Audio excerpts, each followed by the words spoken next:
The Colorado sky that morning was the color of a bruise that wouldn't heal. A woman stood in the middle of a dirt road, alone, holding everything she owned in a flour sack small enough to carry with one hand, behind her a closed door.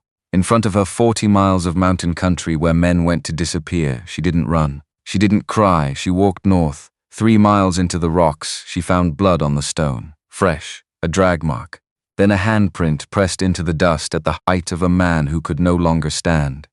She should have kept walking. She didn't. What she found in those rocks would cost her everything she had left and force the most powerful man in the county to answer for 12 years of lies in front of every soul in Red Rock Flats. But first, she had a wounded man to keep alive, and a war she didn't know yet she was already in. The morning May Eleanor Briggs got thrown away, the sky over Red Rock Flats was the color of a bruise healing wrong. Purplish at the edges, gray at the center, the kind of sky that doesn't promise anything and keeps its word. She would lose everything before noon, and before the year was out, she would build something better than what she lost. But that was later. That was after. Right now, she was in the yard behind the house, and her father was walking toward her with his hat in his hands. Henry Briggs walked slow, the way a man walks when he's already decided something terrible and just needs his body to catch up to the decision. Dorothy followed 3 steps behind, wiping her hands on her apron though there was nothing on them, which told May everything before either of them opened their mouths. Because clean hands don't get wiped. Clean hands don't need something to do with themselves. She kept scrubbing the wash, kept her back to them. She'd learned early that if you didn't look at trouble coming, you could sometimes control what your face did when it arrived.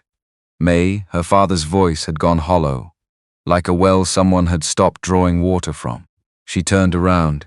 He was holding a bundle wrapped in flour sackcloth. Her things, her good dress, her grandmother's thimble, the $3 she'd tucked under the floorboard by the window money she'd been saving since October, $1 at a time, for reasons she hadn't fully named yet but had known she would need. He'd found it, or looked for it. She didn't know which was worse. "Sit down, Henry." That was Dorothy. Soft. Apologetic in the particular way of people who've already stopped fighting and just want the other person to catch up to the surrender. "I don't need to sit." May let the rag fall into the wash water. Her hands were still wet. The cold morning air hit them and she did not move to dry them. "Tell me what this is?" Henry looked at the bundle instead of her. "Warren Calhoun came to see me. There it was. He says if you leave the county before sundown today, he'll mark the debt settled." Henry swallowed. His jaw worked like he was chewing on the next words and finding them bitter going down. The whole thing. 40 years of it. May stood very still.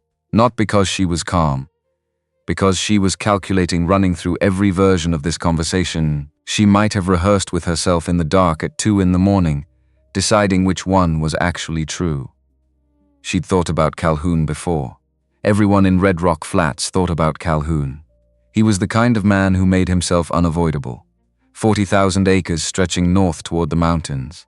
A house with a porch so wide you could stable horses on it. 4 ranch hands who wore their guns tilted the way men do when they want you to notice the guns without having to say anything about them. And her father owed him. Had owed him since the drought year, when the well went dry and the corn didn't come up, and Henry Briggs had gone to Calhoun like half the county had gone to Calhoun, hat in hand, borrowing against next year's hope. Next year never paid it back. Neither did the year after. "How long have you known he was going to ask for this?" May's voice came out quieter than she meant it to. Henry's mouth opened, closed. Dorothy made a sound that wasn't quite a word. "How long, Papa?" "He mentioned it last month." Henry finally looked at her. His eyes were red at the rims. She didn't know if that was grief or just the cold morning air. "I told him no." "I said no, May, you have to believe that." But then he sent Cole Danner out to count the cattle, and Danner said there was some question about the boundary line on the south field and you changed your mind. Silence, silence. Not the kind where someone is thinking. The kind where someone already thought and can't take it back. May looked at her mother. Dorothy was staring at the ground. Her lips were moving slightly, which meant she was either praying or working herself up to say something she'd decided not to say. Either way, she wasn't going to be useful. "I'm not going to beg," May said. "I'm not going to cry in front of you, but I want you to hear me say it plain. What you're doing right now is not about the debt. The debt is just the story you're telling yourself so you can sleep." Henry's face went a tight. May, you're trading me because you're afraid of him and you don't know another way out. And that's your land and your debt, and I suppose it's your right. She picked up the bundle from where he'd set it on the fence post. Light, pathetically light. 20 years of being someone's daughter and it fit in a flour sack. But don't you tell yourself it was about the debt? Don't you do that to yourself? She put on her boots. The left one had a split seam she'd been meaning to fix. She hadn't gotten around to it. She thought about that briefly, the things you don't get around to because you assume you have more time. And then she stopped thinking about it entirely. Dorothy made that sound again. Half word, half nothing, May walked out the front gate. She didn't look back at the house. She heard the gate latch click behind her and she kept walking, and the sky was still that wrong healing bruise color, and somewhere up on the ridge a meadowlark was going through its whole song, like it had no idea what kind of morning this was. She didn't cry, not yet, not there, not where anyone could see. Red Rock Flats had maybe 200 souls on its best day, and on its worst day it had all 200 of them out where they could watch you. That was the particular cruelty of small towns in Colorado Territory in 1879. Everyone knew your business before you knew it yourself. The general store, the livery, the single church with the bell that needed rehanging, the saloon that kept shorter hours than it used to since the previous marshal had been shot in it 3 years back, all of it strung along Main Street like beads on a wire, close enough that sound carried end to end when the wind was right. May kept her head level, eyes forward, shoulders back, pace steady. The walk of a woman who has somewhere to be, even when she didn't, especially when she didn't. She was passing the alley between the feed store and the land office when she heard the horses, 3 of them, no 4. Coming up from the south end of Main Street at a pace that said this wasn't social, Warren Calhoun rode the black horse. He always rode the black horse. It was 16 hands, and it had the kind of temperament that matched its owner, outwardly controlled, with something working underneath that you didn't want to test. 2 riders flanked him, both wearing the flat-brimmed hats his ranch hands favored.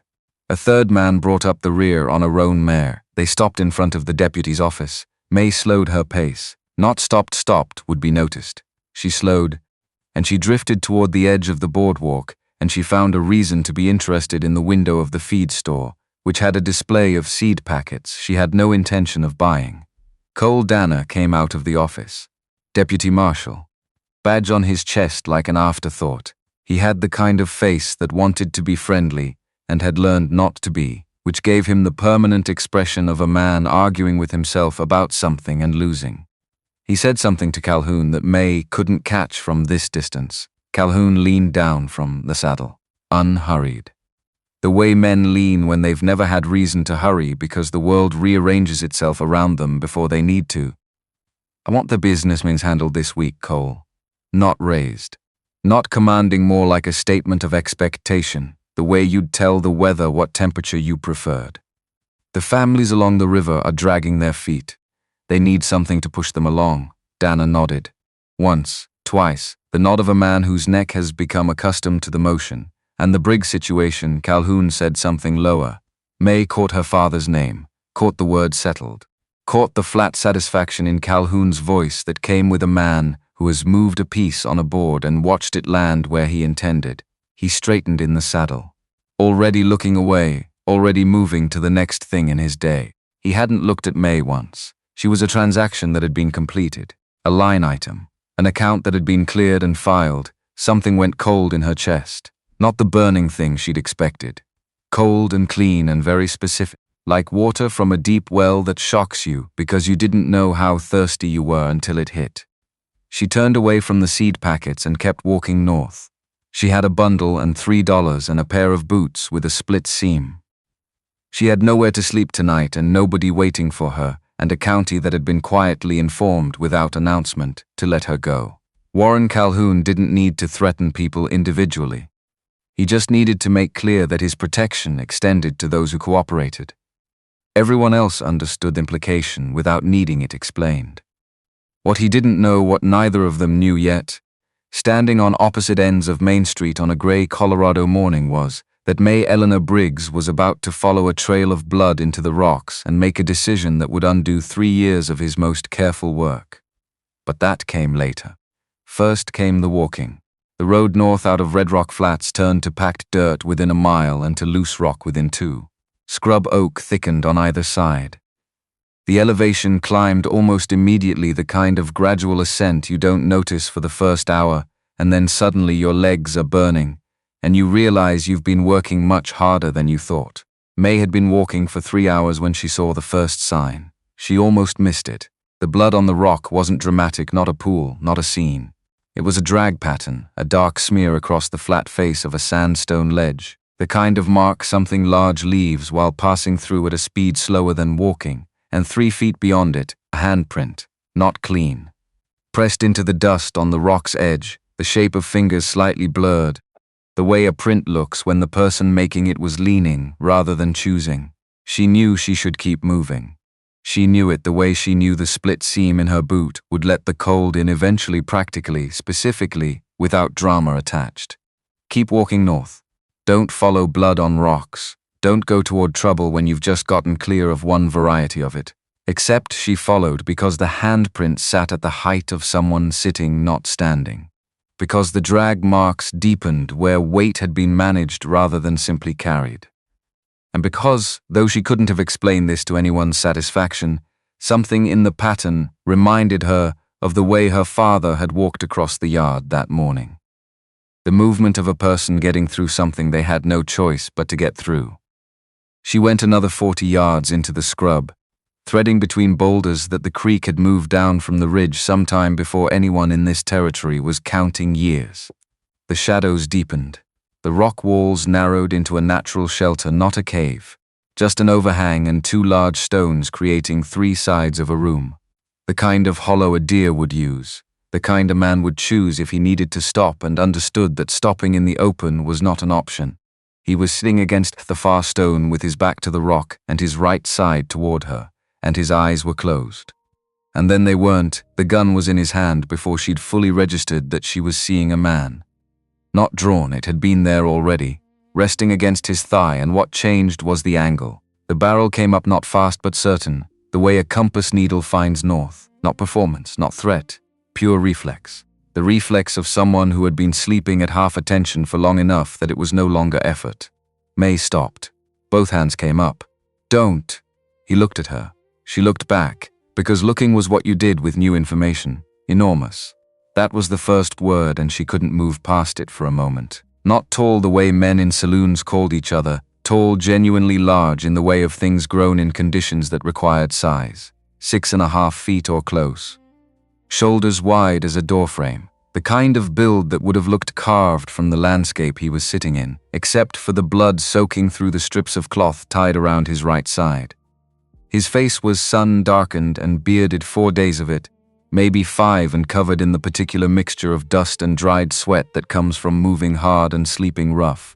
Black hair plastered to his forehead, and his eyes, when they settled on her face, were dark and doing the rapid assessment she recognized because she'd been doing the same thing all morning, running scenarios, checking angles, deciding what this was. She saw him decide she was alone, saw him decide she wasn't armed, saw him keep the gun where it was anyway. I'm not here to hurt you. She kept her hands up. Her voice came out steadier than she'd expected. She was grateful for that. I followed the blood on the rocks. He watched her. You're losing too much. She glanced at the improvised bandage. Dark cloth, not freshly dark. The bleeding had been slowing, but not stopped. How long ago? Nothing, I know, Ruth Calloway. She took a slow half step forward, his arm tensed. She stopped. The woman who does midwifing in Red Rock Flats. I've watched her work. I'm not going to hurt you. And I'm not going to run back to town and report anything. I just need you to let me see what I'm dealing with. The calculation behind his eyes was visible. She could watch it happening, the weighing of risk against the very real problem of his side. He was already pale under the sun dark. His breathing was controlled but shallow. A man holding himself together through conscious effort rather than physical reserves. Cabin. His voice came out rough, like something unused, 1/4 mile east, not permission. But it wasn't the gun either. Getting him to the cabin took 20 minutes and used more of May than she'd anticipated. He was heavier than she'd accounted for, which she should have expected, given the scale of him. But there's a difference between knowing a fact and having its full weight lean against your shoulder. He moved carefully despite the wound, setting his feet with the deliberate precision of someone who understood that a bad step here cost more than it would somewhere else. But he was drawing on reserves. She felt it in how the pressure against her shoulder changed between the first 100 yards and the last. Lighter at the start, more of him by the end, the cabin was small. A trapper's structure or something built when the silver claim 2 miles north was still someone's hope. Dry inside, a shelf with rusted tins, a water barrel with about 6 inches remaining. An old blanket folded across a wooden frame that had lost one leg and leaned against the wall as a result. She settled him against the wall with the good light from the single window falling on his right side. He allowed it, which told her how far he'd traveled from where he'd started this day. She used her own knife, small but sharp, to cut away the improvised bandage. The wound underneath was deep and clean-edged in the way that only blades produce.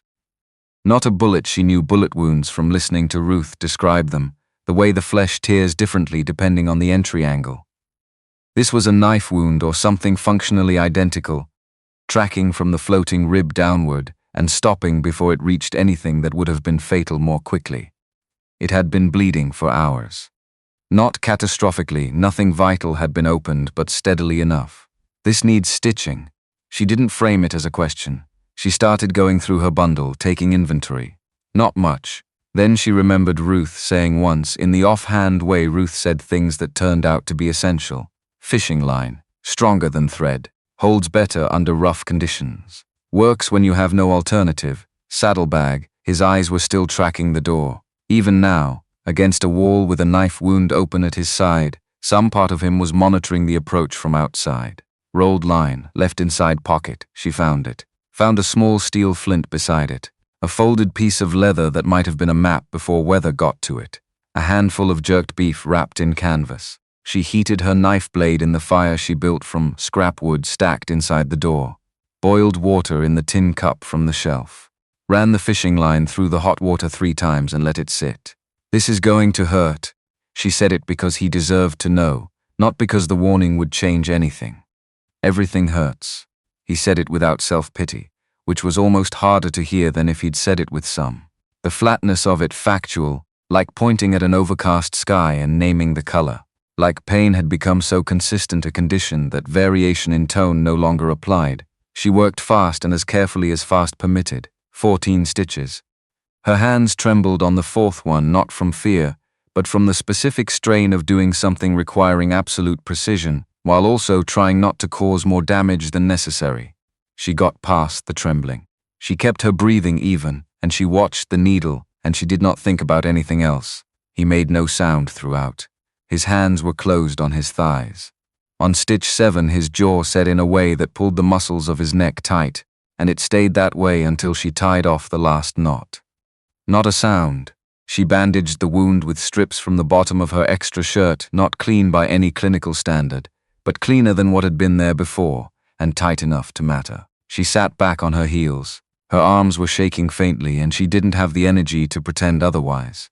"Your name," she said. He looked at her for a moment that stretched. Calloway. Seth Calloway. The name arrived with weight. Everyone in 50 miles knew it. Seth Calloway, the man on the mountain. The one Cole Danner had been tasked to locate.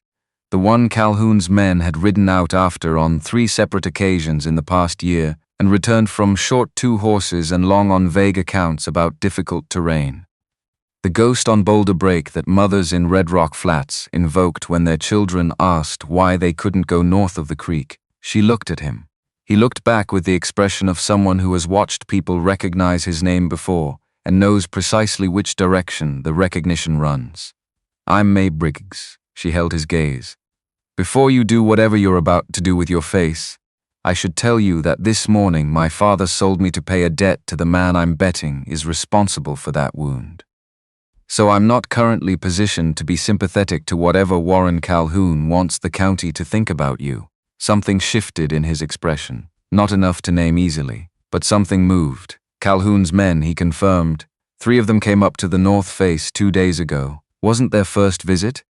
The pause of a man choosing words the way you choose footing on loose shale. "I defended myself?" I gathered that. She looked at his hands. The knuckles of his left hand were scraped raw, not from the wound, from something else entirely.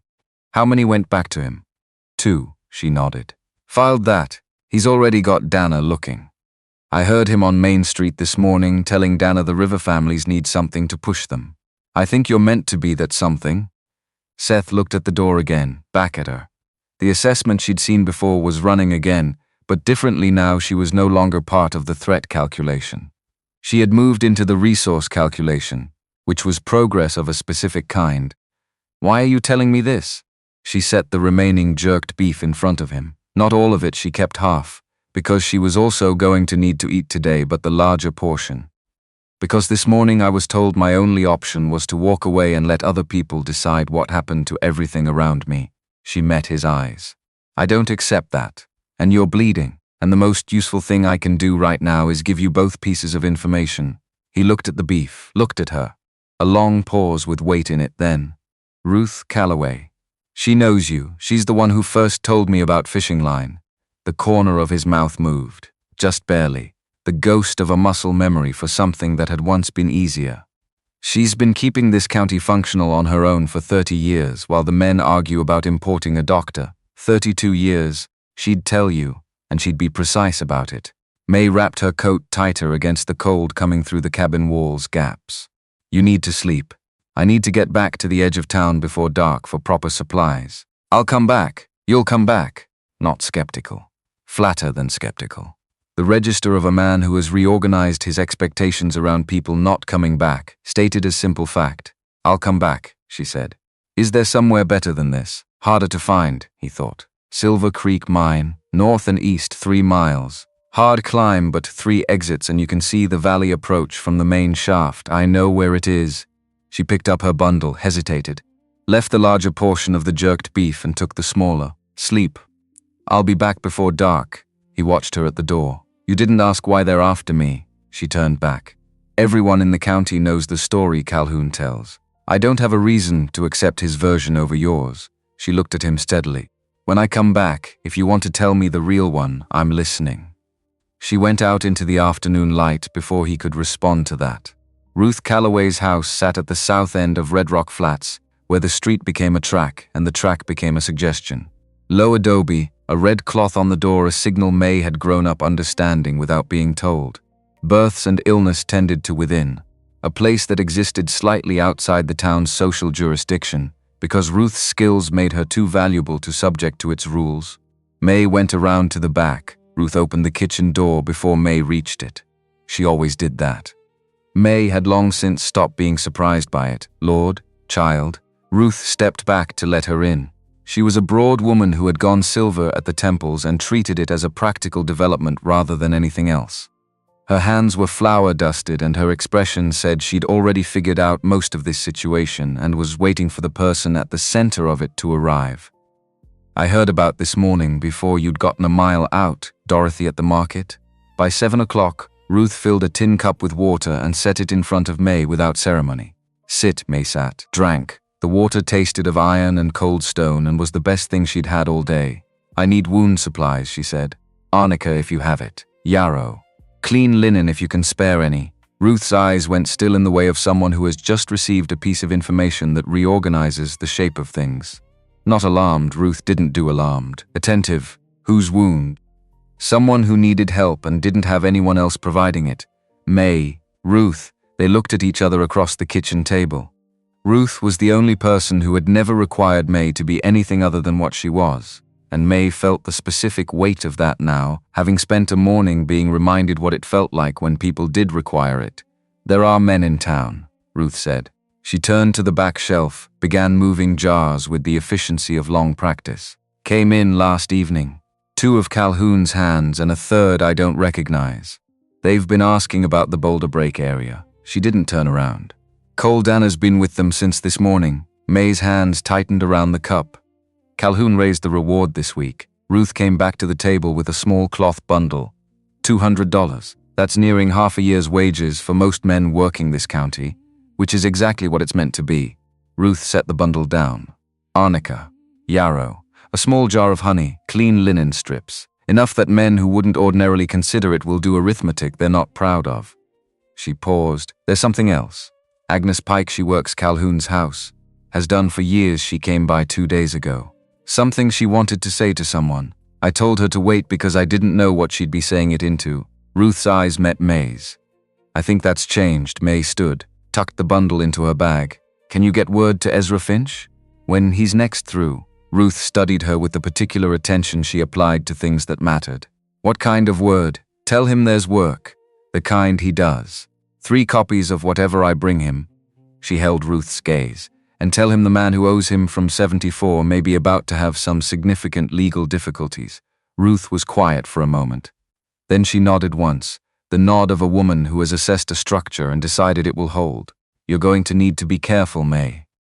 Sensible careful isn't going to cover it, I know. Calhoun has been operating this way for 12 years. Men who've been doing something that long develop a talent for making it continue. Then we find what stops it. May picked up her bag.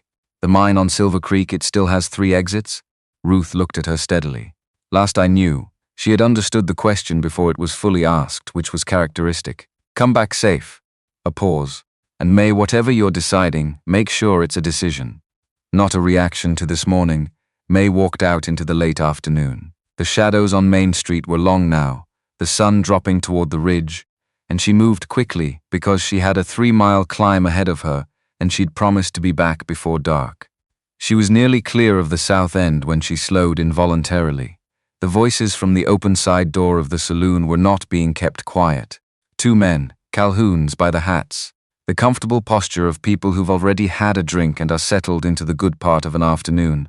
Man killed Jackson with his bare hands. That's what Dana said. I heard it was a blade. I heard both. Don't matter. Point is Calhoun wants him found and he's putting up 200 to do it. A low sound. That's more than a winter. That's a winter and a horse. May kept walking. Didn't change her pace. Her face did nothing. Her feet kept their rhythm and she turned north at the end of Main Street and didn't adjust her speed until the last houses of Red Rock Flats had thinned out behind her. $200.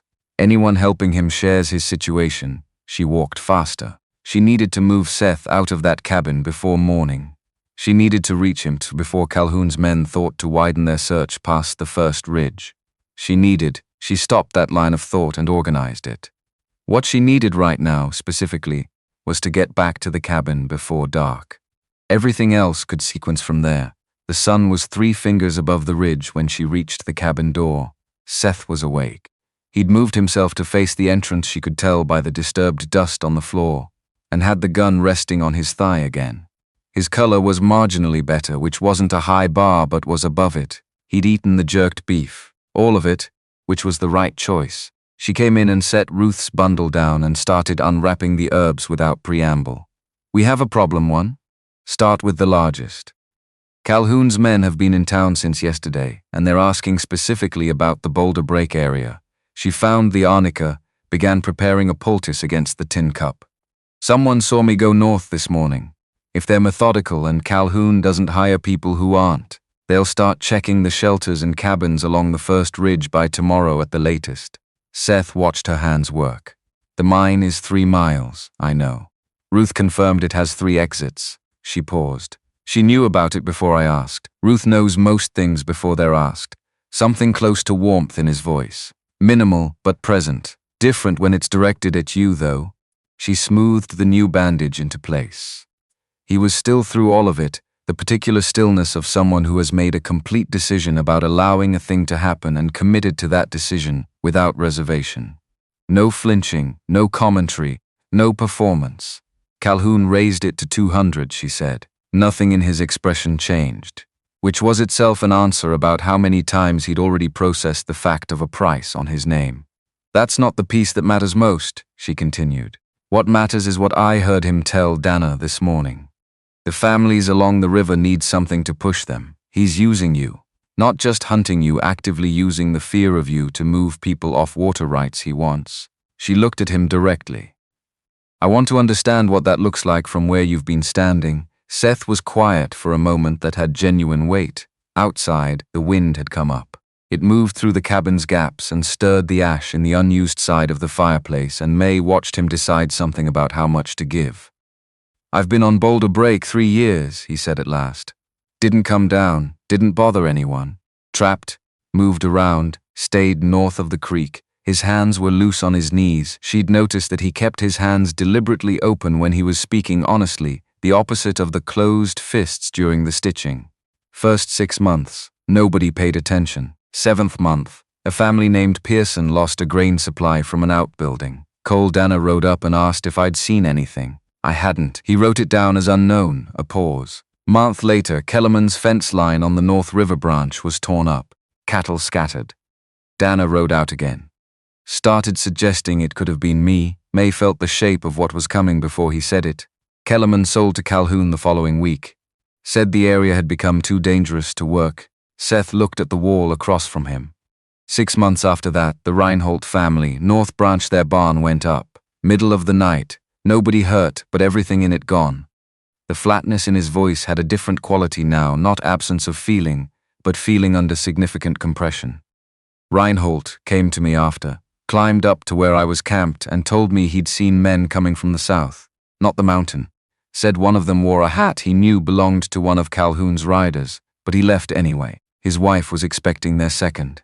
He said he couldn't risk staying. Seth's eyes came back to her face, but he told me what he saw before he left. May let that sit. She was building the structure of it in her head, the full shape, the logic of it, and no one believed him because by then everyone was already living inside the story Calhoun had made about you. By then I was the story. It's easier to believe a story you've already accepted than to look at who profits from it being believed. She held his gaze. Did you know it was staged? The attacks? I suspected within the first year. When Danner's men came for me the 3rd time in 8 months, I stopped suspecting. His jaw tightened briefly. I defended myself. Same as the first 2 times and same as 2 days ago. And this time one of them didn't come back. No, she nodded. Didn't look away. He noticed that she could see the small recalibration of something in how he looked at her after. All right, she said. All right, he repeated, trying out whether she meant it. We need to move you tonight. Before they extend the search past the creek, she began repacking the bundle. Can you make 3 miles uphill? I can make 3 miles, she stood. He stood slower, using the wall. The full height of him in the small space of the cabin was something that required a moment of adjustment, not threatening, exactly, but present in the way that geography is present. Unavoidable. Factual. She picked up her bundle. He took his saddlebag. At the door he said, without inflection, why not a question with a specific answer attached? Something more foundational. The word of a man who has been trained by accumulated experience to expect a motive behind apparent generosity and can't locate one here that he recognizes. She thought about it honestly, not the fast answer. The real one, because this morning I learned I was something that could be handed over, she said. I don't believe that's what I am. And the only way to prove it, not to anyone else, to myself, is to not do the same thing when I have the choice not to. She pushed the door open. The night air came in cold and carrying the smell of pine and coming frost. Come on, we go east first to break the track. Then north. He stood in the doorway looking at her for one more moment. Then he stepped through it. Above, Boulder Break. The stars were out in numbers that the town's lamplight never let you see properly. And below them 2 people moved north through the scrub oak with the careful, unhurried pace of those who have somewhere to be, and only one way to get there. May didn't look back at the cabin. She had her grandmother's thimble in her coat pocket, and $3 she hadn't spent, and a direction that was forward. Forward was all there was now. The mine smelled like old earth and cold mineral and time. Not unpleasant. Just ancient, the smell of a place that had been doing its own work long before people arrived with lamps and ambitions, and would go right back to it after they were finished. Silver Creek Mine had given up its last ore in 1871, and had been giving up nothing since, which suited May's purposes exactly. She had been here once before, at 13. Following 2 older boys on a dare she'd issued herself because no one else was going to. She remembered the way sound changed when you crossed the threshold, everything outside going muffled, everything inside becoming close and specific. The smell was identical. 8 years hadn't touched it. What 8 changed was everything else. Seth moved through the space with the focused attention of someone mapping it against future need. Not hurried, methodical. He checked the first side tunnel with one hand on the wall and came back. Checked the second. Located the third exit near the rear, where the rock had fractured along a natural seam wide enough for a man his size to pass through sideways. His side was costing him. She could read it in how he held his right arm, fractionally higher than necessary, compensating without deciding to, but he didn't acknowledge it, and she didn't name it yet. There was an order to things, and injury came after shelter was confirmed. She built the fire deep in the shaft, in the natural depression where the rock widened into a room-sized chamber. Small fire. The draft moved through the mountain from below, rather than pulling back out the entrance, which meant smoke dispersed through the upper fissures, rather than signaling their location from outside. She'd noticed the air movement on the walk in the way the mine exhaled rather than inhaled and had filed it. Seth settled against the east wall, where the stone held warmth better than the others. He chose it without discussion, the same way he'd chosen the position in the cabin that gave him sightlines to the door. 3 years of making the right choices by instinct because the wrong ones were not recoverable. They split what remained of the food. He didn't argue about the division, which she appreciated. Some men made an argument out of every small thing as a way of establishing that they were the kind of man who made arguments. Seth Calloway was not that kind. The fire settled into a steady rhythm. Outside, the Colorado night pressed against the mountain, and the mountain held its ground without effort. "You know this mine," he said. "Not a question. I grew up 15 miles south. When you're 13 with nothing better to do, you make geographically questionable decisions." She pulled her coat tighter. "I also know that the creek running below it feeds into the Pearson property, and then the Kellerman land, and then curves east toward Reinholdt's old boundary before it reaches the main river." He looked at her. "The water source," she said. "If you control the upper reach of that creek, you control everything downstream. Every family you named, every piece of land Calhoun has been working to acquire." He was quiet for a moment. Then, "He's been trying to buy the North Bank water rights for 4 years, and failing. Because the families there hold rights that predate any of his claims. Until they get frightened enough to walk away, there it was. The complete shape of the thing. Not a story about a dangerous man in the mountains. A story about water and land, and a man who needed a different story to make people abandon both. He needed something to scare them, May said. Something that wasn't him and couldn't be traced back to him. Something the county would accept as reason enough for people to leave, and I was already there. Seth said it without bitterness. Just the flat recognition of a man accounting for how he'd been used. Inconvenient to explain, easy to blame. You made yourself useful to him by existing where you did, I know. A pause that carried the weight of having known this for some time. I've been working out the shape of it for 2 years. Didn't have the pieces to prove it. Just the pattern and the timing and the knowledge that the men who came up after me weren't acting on their own initiative. She added a piece of wood to the fire. The light jumped and resettled. Then we need to find the pieces. He looked at her across the fire with an expression she couldn't fully read, yet she was still learning his face, which was a face that gave things slowly and took them back quickly. You're already planning. I've been planning since Main Street. She met his eyes. Someone inside Calhoun's operation has seen things. Someone who moves through that house invisibly enough that no one thought to stop saying things in front of them. She thought of what Ruth had said about Agnes Pike. Kept that to herself for now, because it wasn't hers to give until she'd heard it directly. And there's a Reinholdt in this county who told you what he saw. He'll tell it again if the right person asks him the right way. Seth looked at the fire. Reinholdt left because he had a family to protect. His brother Thomas didn't leave, still in Red Rock Flats, works at the livery. She watched Seth's expression. You didn't know that. I don't come down, I know. She said it without judgment. That's going to have to The silence after that was not uncomfortable. It was the silence of 2 people, sitting with a true thing that neither of them was going to pretend was easy. She went down to Red Rock Flats the following night. She'd turned it over through most of the day, running the risk against the alternative. The risk was clear. But there's a difference between risk you walk into without looking and risk you assess and accept. Because the cost of not accepting it is higher. The cost here was waiting while Calhoun's men continued their search, and Agnes Pike continued sitting on whatever she knew, losing confidence in it a little more each day that no one came to hear it. May went around the south side of town, through the dry creek bed behind the tanner's yard, and came up against the back of Ruth's property. The red cloth was down, no patience.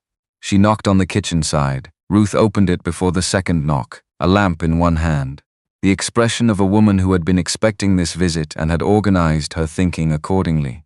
Inside, at the kitchen's table, sat a woman May didn't recognize. Middle-aged, narrow through the shoulders. Hands that were rough in the specific way of someone who has done waterwork for years, palms thickened, knuckles permanently reddened, the skin around the nails hardened from repeated wetting and drying.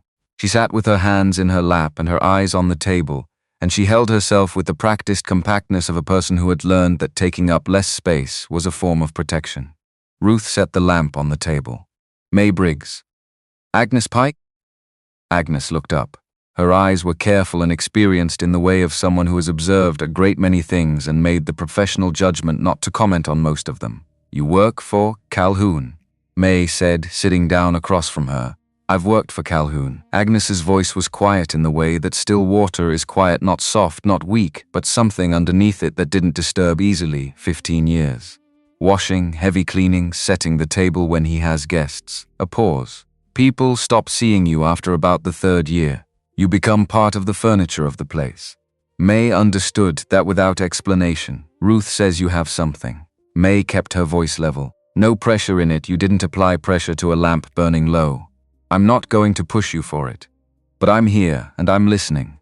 Agnes looked at her hands. The silence stretched, and May let it stretch because this was not a moment for filling.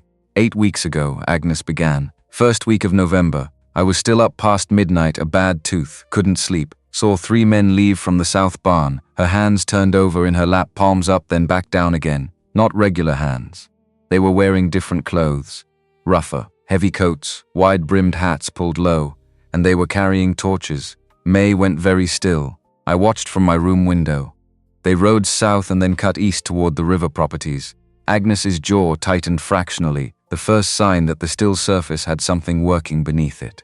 Morning came. Cole Dana rode in before breakfast. He and Calhoun were in the study for close to an hour. When Dana left, Calhoun came out in the best mood I'd seen him in months. She met May's eyes directly for the first time. I heard Pearson through the study door. I heard Calloway 3 separate times. And Calhoun said I was close enough to be certain of this. He said, that ought to do it for the holdouts. The kitchen stove ticked twice in the silence that followed.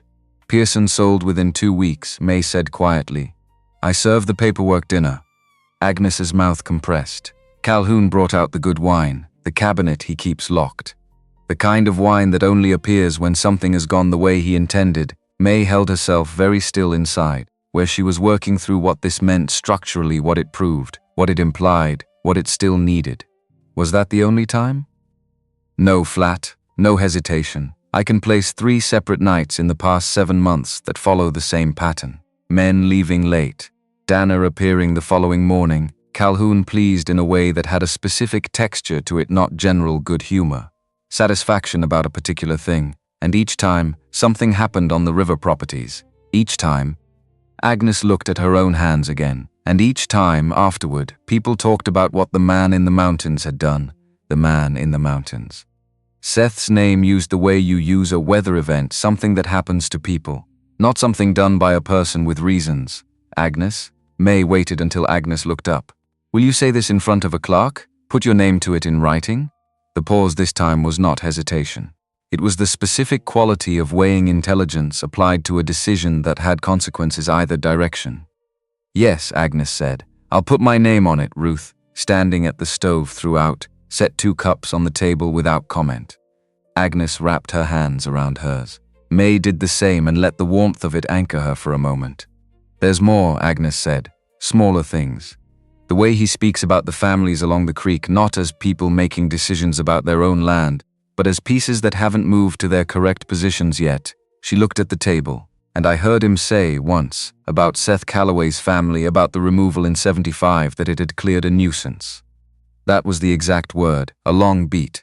I've thought about that word for 3 years. May did not fill that space. Some things needed to be said and then allowed to exist without being managed. I want to find Ezra Finch, May said at last. He's a clerk, travels through here monthly. Honest man with his own reasons to want Calhoun's affairs examined. I need 3 copies of everything you've just told me, written in language a territorial court won't be able to set aside. She held Agnes's gaze. When Finch comes through, Will you meet with him? When is he expected, Ruth? May glanced at her. Ruth considered. He passed through 6 weeks ago. He's due. She looked at May. 3 days, maybe 4. Agnes nodded once. 3 days I can manage. May stood, then stopped. One more thing. Don't change anything about how you move through that house. Don't look at him differently. Don't avoid the rooms you usually work in. She picked up her bag. You've been doing this 15 years. 4 more days is nothing you haven't already done. Agnes almost smiled. It had the structure of a smile without quite completing itself. That's the truest thing anyone's said to me in a long while. Ruth walked May to the kitchen door, stopped her with one hand briefly on her arm. Be careful going back up. I'm always careful. You're smart, Ruth said. Those aren't the same thing, and you know it. May went out into the dark and moved north through Red Rock Flats by the back ways. And Agnes Pike's voice stayed with her on the climb, the 15 years of it compressed into a kitchen table conversation. The weight of watching and saying nothing, finally finding somewhere to go. Seth was awake when she got back. She'd stopped expecting otherwise. He was working a piece of wood with his smaller knife, his back against the east wall, the fire banked low. She came in cold from the climb, and he looked up and back down at the wood without a word, which she had already learned was his version of acknowledgement. The door staying in her peripheral vision. The posture of someone who registers your presence without performing the registration. She sat down across from him and let her heartbeat settle from the climb. Agnes Pike, she said. 15 years in Calhoun's house. She watched 3 separate groups of his men leave late at night in disguised different clothes, torches, before 3 separate incidents that got blamed on you. She heard him celebrate after. She heard your name and the word holdouts in the same sentence. She watched his face. She'll put her name to all of it in writing. Seth's hands went still on the wood. Not a sharp stillness, gradual, the way a clock winds down when the spring finally goes. And Thomas Reinhold is still in the county, May continued. His brother's the one who left. Thomas is at the livery in town. What his brother told you about seeing lights from the South Bank, Thomas knows that account. He'll say it on record if someone asks him the right way. She waited a beat. Ezra Finch is due through in 3 or 4 days. Honest Clark. His own reasons to want Calhoun's affairs under examination. Calhoun owes him wages from 1874 that he refused to pay. I'm going to have him write the testimony formally. 3 copies.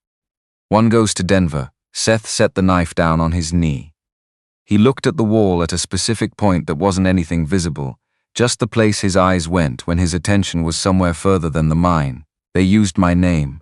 His voice had the register she was beginning to understand, not emptiness, but a great deal in a very small container. After Daniel, after Rebecca, while I was up on that mountain with nothing. They used my name to take more.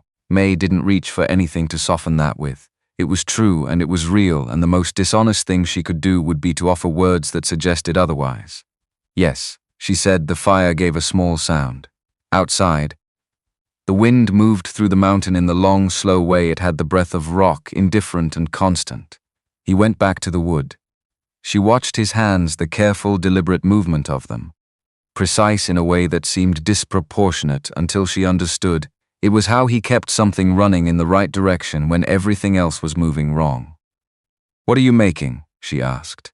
He was quiet long enough that she thought he was going to let the question go. Then, a horse. Daniel liked horses. She looked at the shape taking form under the knife. 4 legs emerging from the grain of the wood, rough but readable. The neck beginning to lift. He'd said it without guarding it first, which meant it had come out before the guard engaged. And because it was already out, he continued, not fluently, not with the ease of someone who tells stories about the people they've lost, in pieces. The way a person speaks about something that has been stored under pressure for a long time and comes out in fragments when the seal finally goes. Daniel had named every horse in the county he could get close enough to assess. Not random names, considered ones specific to each animal.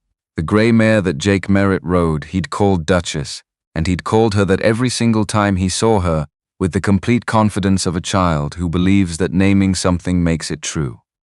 He'd told Merritt the horse's name as though Merritt simply hadn't known it yet. Merritt had thought it was funny. Rebecca had been embarrassed. Seth had thought he started differently. Seth had found it clarifying about the kind of person his son was going to become. The fever came 10 days after the relocation. The camp water was from a lower source, not the spring they'd used on Silver Creek. By the time anyone understood what was happening, Daniel had been sick for 3 days and was past the point where it could be managed with what they had available. He asked about the horses from his blankets on day 4, asked if the chestnut mare on the adjacent property he'd named her Copper was being taken care of. Seth had said yes. He didn't know if it was true, it was what Daniel needed to hear. He died on the 6th day. Rebecca didn't break during those 6 days. She was the one who managed each hour of them, the water, the cool cloths, the food Daniel couldn't eat, the vigil through the nights when Seth's own hands were shaking too badly to be useful. She was the steady one. After Seth kept waiting for her to come apart, the way he was coming apart, because he thought that was what happened after you'd held yourself together through something like that. He thought it was sequential. You held, and then you released, and then you rebuilt. She didn't release. She simply went quieter, and then quieter still. And then one morning 2 weeks after Daniel's grave was dug, she didn't wake up, and the examining man wrote fever in his ledger because there was no other category for it. And Seth had not corrected him because what would he have written instead? She didn't leave a note, Seth said. There wasn't anything she needed to say that I didn't already know. He looked at the wooden horse in his hands. I understood her completely by then, which was not a comfort and was also exactly a comfort. Both of those at once. May sat with that for a long moment. I used to think, she said carefully, that the worst thing was being the person something was done to. I've been revising that. She looked at her own hands. I think the hardest thing might be the loop. The mind that runs the same calculation over and over looking for a different answer and can't find one because there isn't one. Because it's not a problem. It's just what happened. Seth raised his eyes to her face. You didn't lose them because of something you failed to do, she said. Calhoun moved you off water you had a right to. What followed from that is his accounting, not yours. The loop doesn't reach a different answer because the variables in it are correct. You couldn't have changed the outcome from inside the situation you were in. She paused. That's not comfort. It's just what's true. He looked at her for a long time. The fire between them gave it small light and neither of them moved. You're the first person, he said at last, who said that without attaching something to the end of it. She didn't ask what he meant. She understood. The people who said things like that usually followed them with a turn toward the future, toward what came next, toward the part where it gets better. As though the acknowledgement were a doorway to be moved through rather than a place to stand in for a moment without hurrying. She let him stand in it. After a while he went back to the horse. She watched the shape of it emerge further from the wood and didn't say anything else, because some things don't need a response. They need to be witnessed and then allowed to continue. Ezra Finch arrived on a Thursday, coming in on the eastbound freight wagon rather than his usual solo mule. The roads had turned bad enough that even Finch, who had strong opinions about traveling alone, had made the practical accommodation. May found him at the stopping post outside the feed store, negotiating the unloading of his own equipment from the wagon bed with the focused efficiency of a man who does not delegate the handling of things that matter. He was older than his reputation suggested. Spare in the way that some men get when years and movement burn everything off except what's essential. His hands were quick and precise, the hands of someone who had spent decades turning messy human situations into formal language that would outlast the conversations that prompted them. Mr. Finch. She came up beside him and kept her voice down. Ruth Calloway sent word.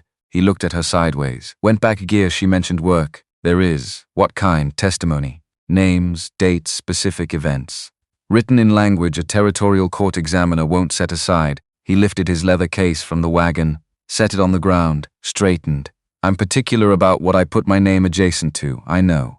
Ruth told me. She met his eyes when he looked at her fully.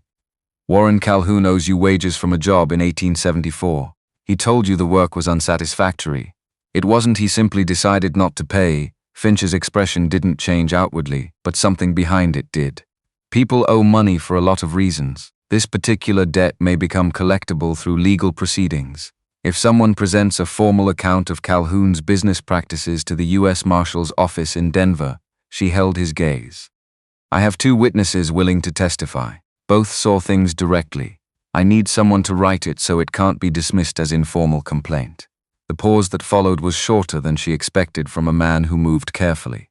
3 copies, he said. 1 goes to Denver, 1 goes to Denver. 1 stays local with Ruth, 1 I keep, payment, 3 months of whatever work you need done when you pass through Red Rock Flats. And when Calhoun's legal situation becomes complicated, which the evidence suggests it will, you'll have standing to present the 1874 debt to whatever proceedings follow. Finch looked up the street. Down it. The assessment of a man doing arithmetic that wasn't only financial. Whatever he found at the end of it satisfied something. He picked up his leather case. Tonight. After dark, he went into the feed store without another word, which was, May understood, Ezra Finch's version of an enthusiastic agreement. The document took 2 evenings. Agnes came first. She sat across from Finch at Ruth's kitchen table and recited dates, times, and descriptions, and with the organized precision of someone who had been arranging this in her own head for longer than she'd had anywhere to put it. Finch wrote without commentary. He asked 4 clarifying questions. Agnes answered each without embellishment. She was not a woman who embellished.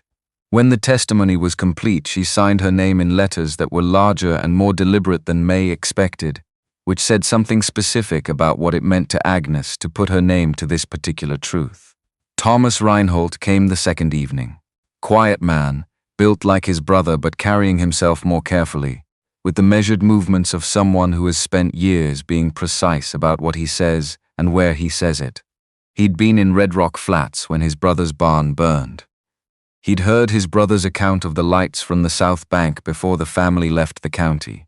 He'd carried that account for 8 months without a place to deliver it. He told it plainly. The direction of the lights south, not from the mountain. The organized movement of them too deliberate for a fire already spreading. His brother's certainty about the hat he'd recognized on one of the riders. The fact that he'd told this to Cole Dana the following morning and watched Dana write it down and close his book. Did Dana say anything when you told him? Finch asked. Thomas looked at the table. He said he'd look into it. He had the expression of a man who had already decided he wasn't going to. He raised his eyes. I know that expression. I've worn it myself when someone told me something I didn't want to act on. Finch nodded and wrote it down without judgment.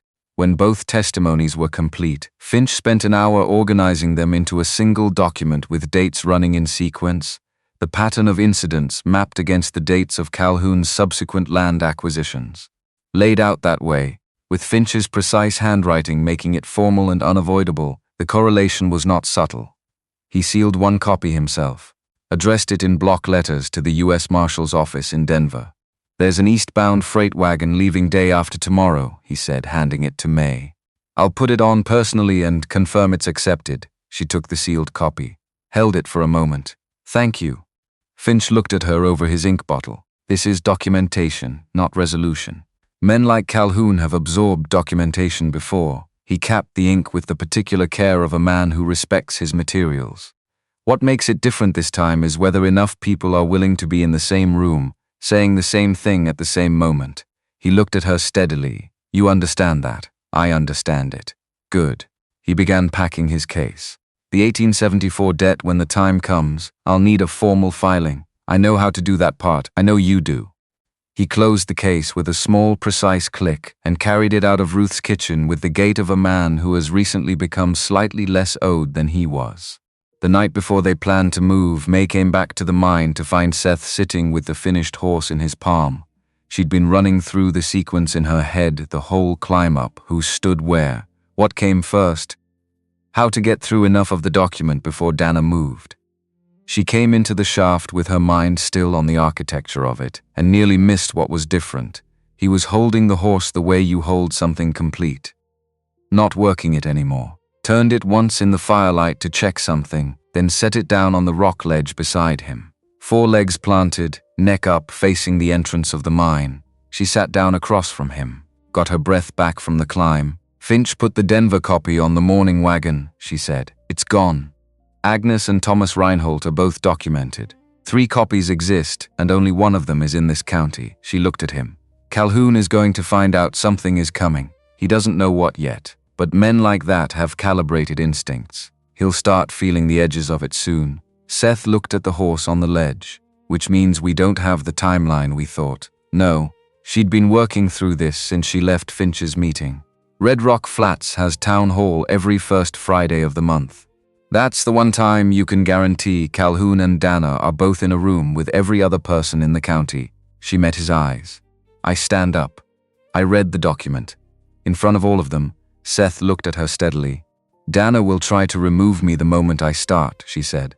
But if there are enough people in that room who've been waiting for a reason to stand up, and there are, I know this town then arresting me publicly confirms that there's something worth suppressing. It turns the act of silencing me into the evidence. And if Calhoun decides that calculation runs differently, Seth's voice was careful. If he decides the cost of you finishing is higher than the cost of the spectacle, that's why you're going to be there. He looked at her. The look went through several layers before it settled. She understood what she was asking. She was asking him to walk into the place that had made him into a story people told their children. To stand in front of the people who had been telling that story for 3 years. To give Cole Dana the clearest opportunity he'd ever had. I know what it costs, she said. I'm not pretending it doesn't. It's not the cost I'm weighing. He picked up the wooden horse from the ledge. A reflex she recognized now, something for his hands when his mind was working at full load. It's whether it changes anything real, or whether Calhoun has enough law in his pocket that we make noise and he absorbs it and continues. I can't promise he falls, she said directly. I can tell you that if we do nothing, the families along that creek lose their land permanently. Your name stays the reason given for everything he takes next. And Daniel and Rebecca disappear into the story Calhoun wrote about you instead of the true one. She held his gaze. I can also tell you that their names are in the document Finch wrote. What happened to them, the dates, the sequence from the removal to the contaminated water to what followed. That exists now regardless of what happens at Town Hall. That part is already done. The fire between them gave it small sound. Seth sat with what she'd said for a long time. She let him sit with it. This was not a moment to fill then. When is the Friday meeting? 4 days. He turned the horse once more in his hands. Set it back on the ledge in the same position facing out. 4 days is enough time. She almost said something about what that meant, what it cost him to say it. She stopped herself. He didn't need it named. He'd made his accounting and arrived at his answer, and naming it would only make him carry the weight of the naming on top of the weight of the thing. There's one more thing I need to do, she said, before Friday. I need to talk to Cole Dana. Seth looked at her sharply, not to warn him, not to negotiate. She met the look. Ruth told me something when I was there last. She said Dana has been writing things down, in his official log, events he observed and recorded and then let sit because acting on them wasn't safe for him. She paused. A man who keeps records he doesn't act on is a man who knows on some level that the day of reckoning is coming and wants to be on the right side of it when it does. Or he keeps records so he has leverage over Calhoun. Same instinct, different application. She shook her head. Either way, those records exist. And if he's been watching what I've been building this week, and a man like Dana watches everything, he may already be recalculating which direction is safer. She looked at the fire. I'm not asking him to be brave. I'm just going to let him see that the room is changing. Seth was quiet for a moment. And if he's not recalculating, if he goes straight to Calhoun with everything you've just told him, then we move the town hall meeting up to Wednesday and don't give Calhoun time to prepare. She met his eyes.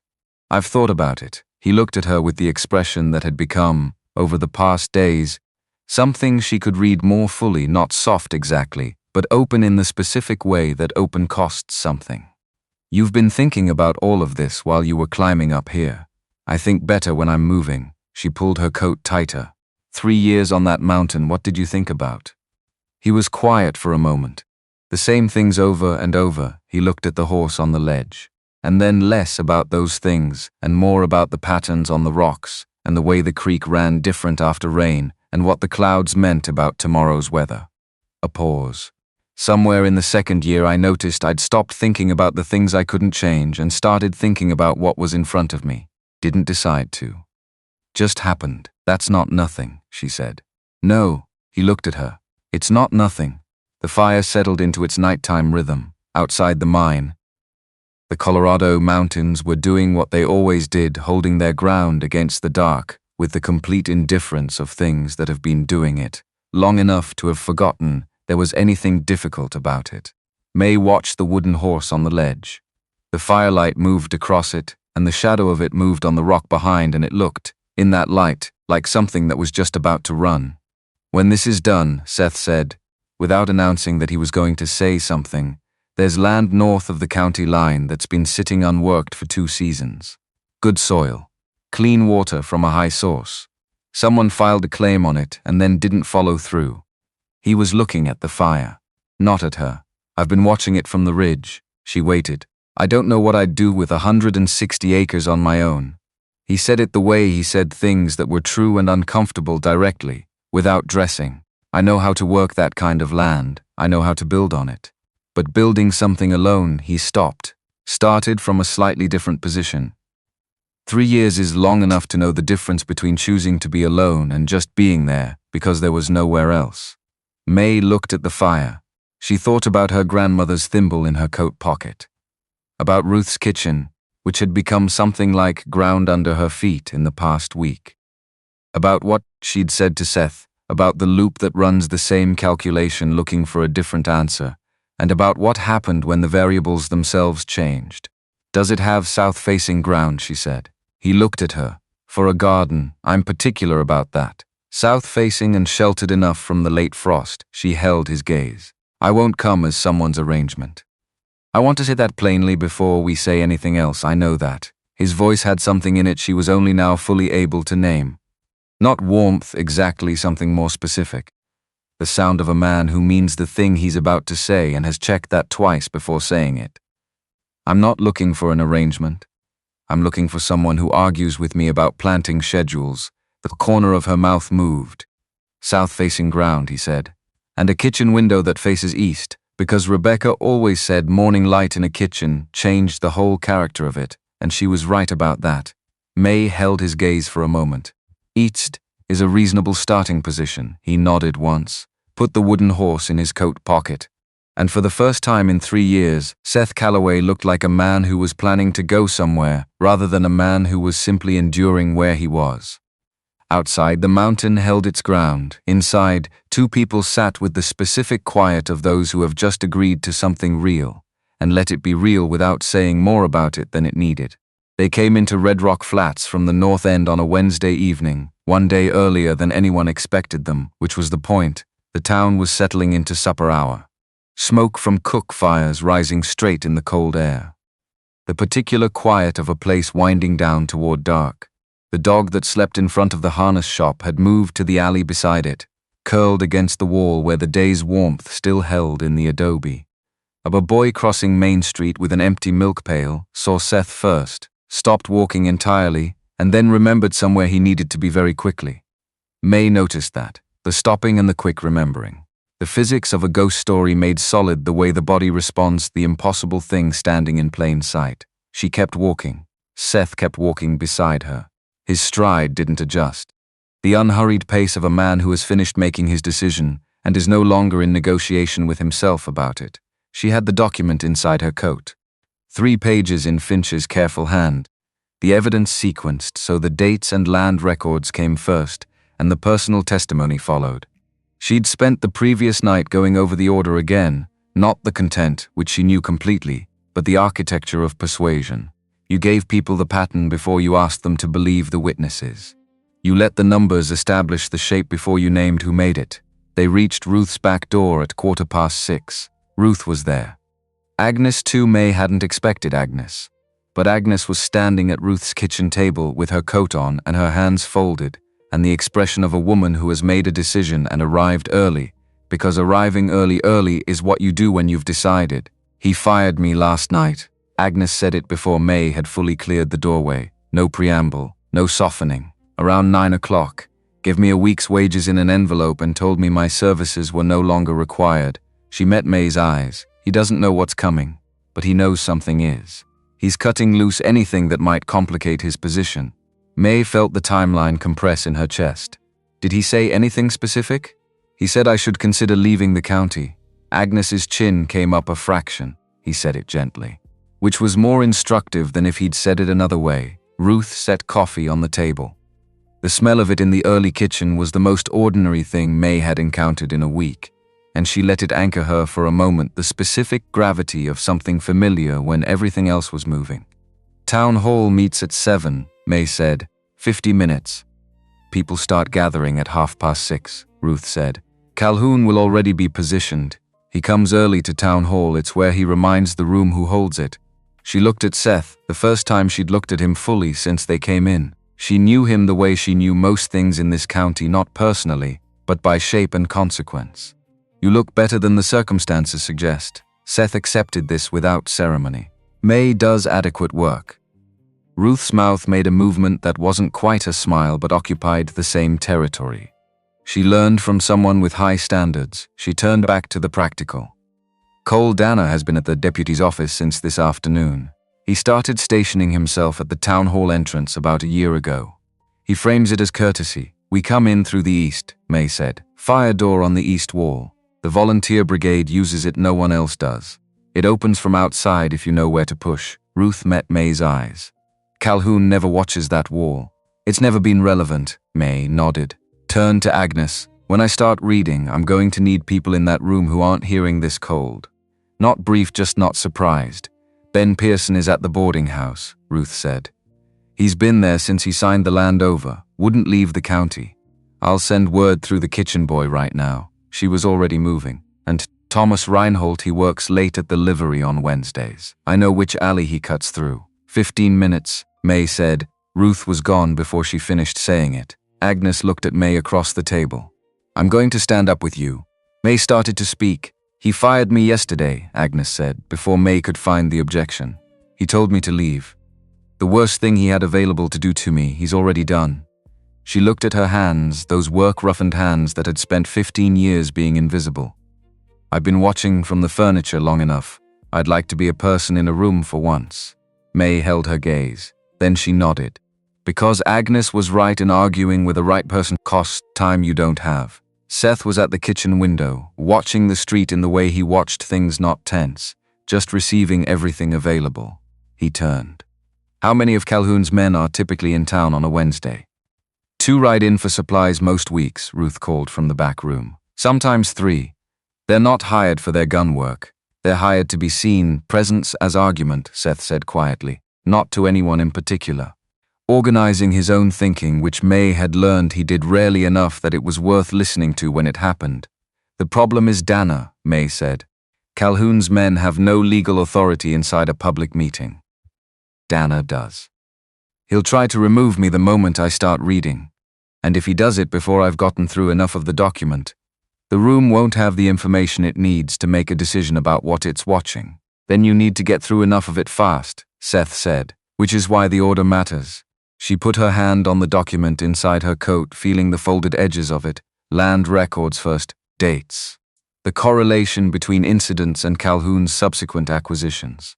By the time I get to the testimony, the pattern is already in the room. Even if Danner stops me after that, the room has the arithmetic. Seth looked at her steadily. And if Calhoun decides the arithmetic is worth more than the spectacle of stopping you publicly, then he tries to have Danner remove me in front of everyone, which confirms that something in that document is worth suppressing. She met his eyes. Either way, we're ahead of where we were yesterday. He was quiet for a moment. You've been building this sequence since the mine. I think better when I'm moving, she said. Which was the same thing she'd told him the night before and was still true. Are you ready? He put his hand in his coat pocket. She knew without seeing it that his fingers had closed around the wooden horse. Yes, Ruth came back into the kitchen. Word is sent. Pearson will be in the 4th row right side before 7. Thomas Reinhold is coming directly from the livery. She looked at the clock on the shelf. 20 minutes. May picked up her coffee and finished it in 2 swallows. Set the cup down. Looked at Agnes, at Seth, at Ruth. East door, she said. I go first. Seth comes in through the main entrance 30 seconds after I start reading. Agnes, you come in behind me through the east and take the 3rd row right. When the time comes, you stand. Don't speak unless someone addresses you directly. Agnes nodded once. They went out into the cold Colorado evening and walked toward the lights of Town Hall. The building was 3/4 full by the time May reached the east wall. She could see it through the gap where the fire door sat a half-inch off its frame, the warm lamplight inside, the rows of benches filling, the particular social arrangement of a small town that knows its own geography. Families she'd grown up watching, men she could name from 50 yards. The specific texture of a community that has been told what to be afraid of and has organized itself around that telling. Warren Calhoun sat left side, 3 rows back. Not the front row that would have been obvious, but close enough that the room oriented toward him without being told to. He was speaking to the man beside him with the relaxed attention of someone who considers the evening's proceedings a formality preceding the outcome he's already arranged. 2 of his ranch hands stood along the west wall in the flat-brimmed hats that functioned as his signature at a distance. Cole Danner was at the main entrance, as Ruth had said. Badge visible. Weight forward slightly on the balls of his feet. The posture of a man who has been given a function and is performing it. Ben Pearson was in the 4th row right, exactly where Ruth's message had placed him. Broad-shouldered, beard going grey faster than his hair.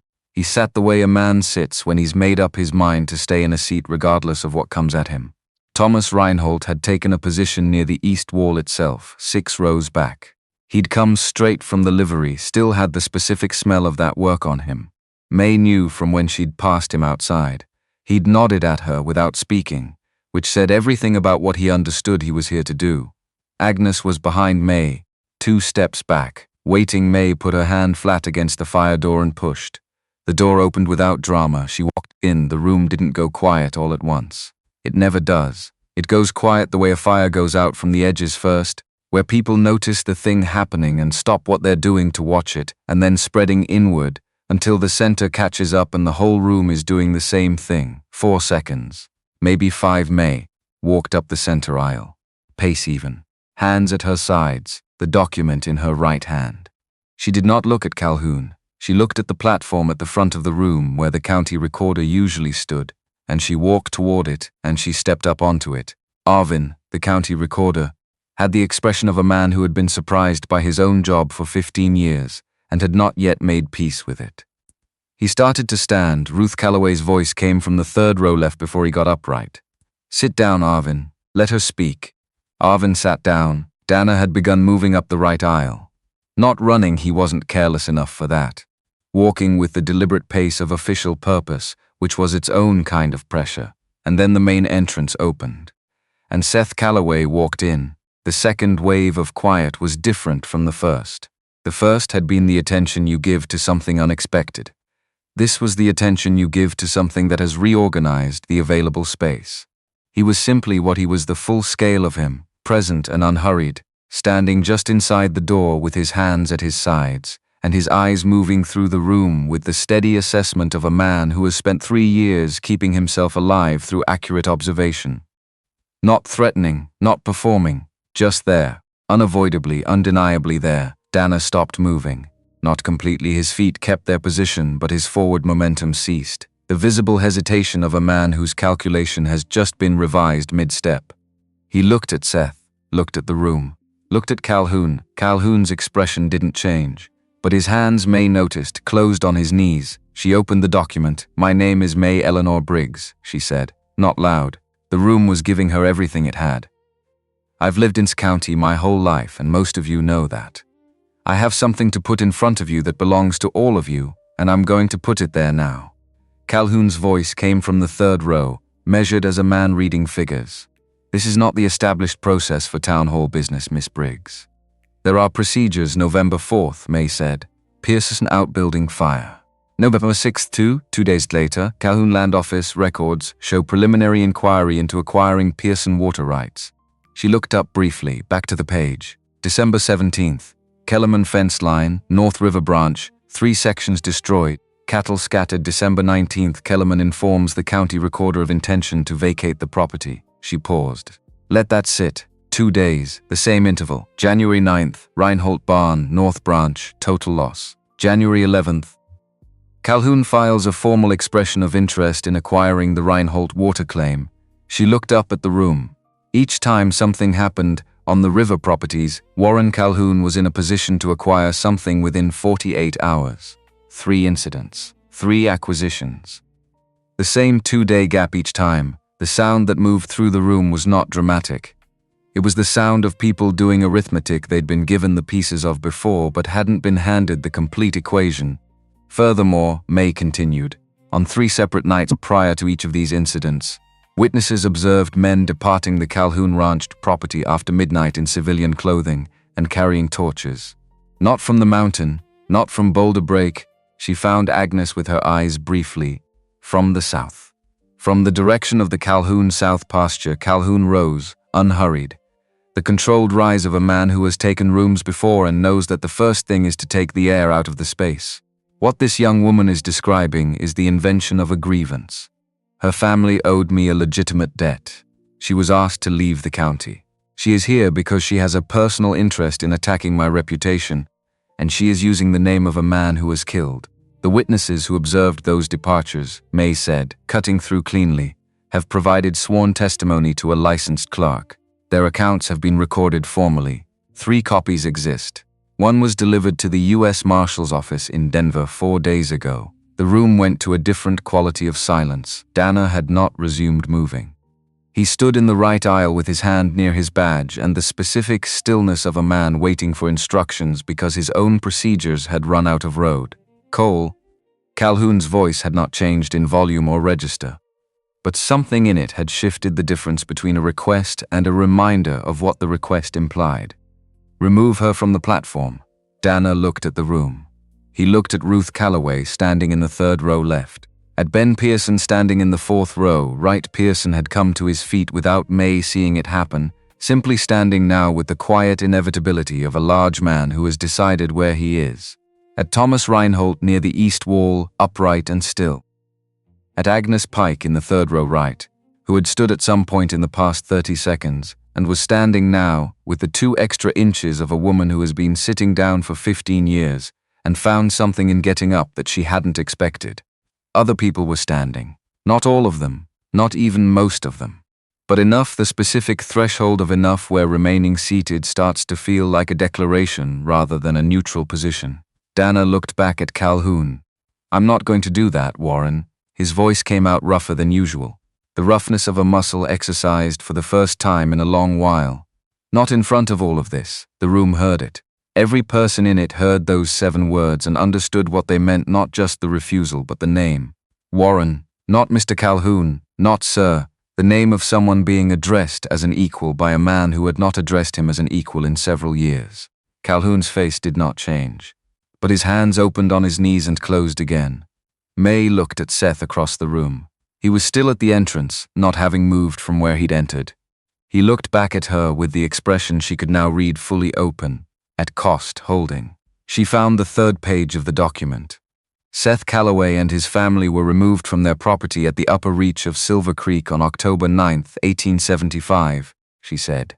The removal was initiated by a petition to the Territorial Land Office citing military land reorganization. That petition was signed by 1 party. She looked at the room. Warren Calhoun. The room held its breath. Following removal, the Calloway family was placed in a government-organized camp 12 miles east.